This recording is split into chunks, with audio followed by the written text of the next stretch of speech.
अस्सलाम वालेकुम MMSS recipes च तुहाडा बहुत बहुत वेलकम।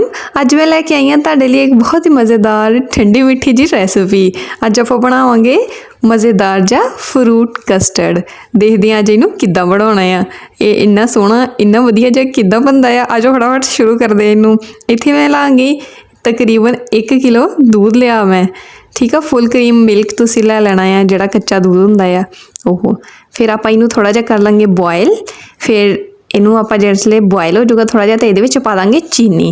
चीनी मैं तकरीबन इतने 1 प्याली ली है, 1 किलो के हिसाब न ये तकरीबन 8 तो 10 चम्मच बनाएंगे। फिर आप इतने लाँगे थोड़ा जहा दूध, ये 4 चम्मच कस्टर्ड पाउडर के पा देने। इनू कर लाँगे आप चंगी तरह मिक्स।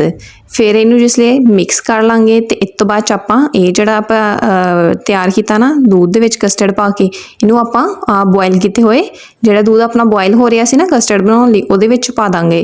आलो इनू ना तुसी आहिस्ता आहिस्ता पाना आ, ना तुसी बहुत जल्दी पा देना ते ना तुसी बहुत वो पा देना कि इन्नी स्लो स्लो पाओ। तुसी बस ना आराम नाल इनू पा के नाल नाल हिलाउंदे जाना।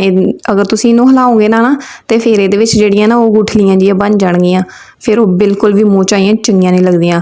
हुण उबलदा रहूगा, तुसी इहदा ज़रा ध्यान रखना कि यह उबल के ते बाहर ही ना सारा आ जाए।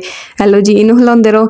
बस इनू तुसी ना थिक करना थोड़ा जा कि यह जिसले तक जिन्नी कंसिस्टेंसी अपनी चाहिए आ उन्नी हो जाए तो फिर बस आप ला लाँगे। एलो जी थोड़ा जिहा इदां दा रखना क्योंकि यह जो है गर्म, जिसले तुसी इनू ठंडा करोगे ना। आलो देखो मैं इनू नॉर्मल टैंपरेचर ते ठंडा किया तो इदां दा हो गया। इस तो बाद आप ये पा देंगे कटे हुए सेब।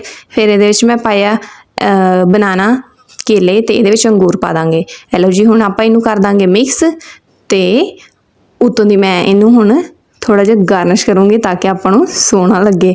मैं इत्थे कटिया सी पिस्ता ते बादाम ते काजू, इनू आप उतों दी पा देंगे तो उतों दी मैं जैली दे नाल इनू होर डेकोरेट करता ताकि देख के मुँह च पानी आ जाए। हेलो जी अपना हो गया फ्रूट कस्टर्ड तैयार। हुण आप इनू टेस्ट करके देखते हैं। मैं तो टेस्ट करके देखा बहुत ही मज़ेदार यार। देखो तो सही जिद्दां इहदी लुक आ ना, इन्ना जिन्ना दिसन च तुहानूं मज़े तो लग रहा है ना, खाण च इहदे तो भी बहुत मज़ेदार। मिंटां दे विच तुसीं ना एक इंस्टेंट जी जल्दी दे नाल क्विक जी डिज़र्ट बना सकते हैं। बहुत ही ईजी आ, बहुत ही आसान आ। तुसीं भी बनाओ तो इन्हें इंजॉय करो। मेरी वीडियो नूं कर दो लाइक ते मेरे चैनल नूं सबसक्राइब।